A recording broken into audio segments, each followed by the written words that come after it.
भगवन बगिया बिचवा फूलावा कचनार बा, केहू न लोढ़नवार बाना।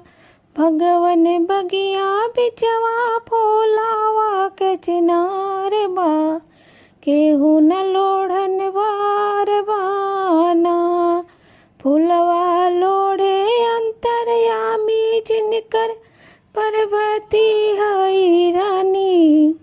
फूलवा लोढ़े अंतरयामी जिनके पर्वती हई रानी। जिनकर हथवा बिचवा डामरू निशान बा, केहू न लोढ़न बार बान।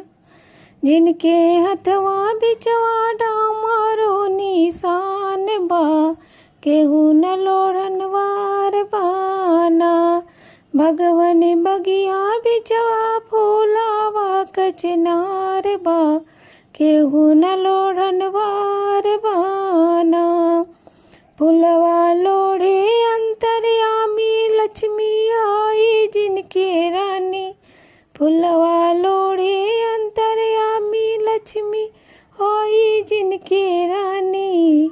जिनके हथवा बिचवा सुदर्शन निशान बा, केहू न लोढ़न बार बाना। जिनके हथवा बिचवा सुदर्शन निशान बा, केहू न लोढ़न बार बाना। भगवन बगिया बिचवा फूलावा कचनार बा, केहू न लोढ़न बार बाना। फूलवा लोढ़े अंतरयामी जिनके राधा हई रानी। फूलवा लोढ़े अंतरयामी जिनके राधा हई रानी।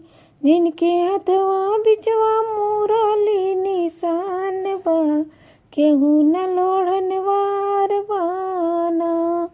भगवन बगिया बिचवा फूलावा कचनार बा, केहू न लोढ़न बार बाना।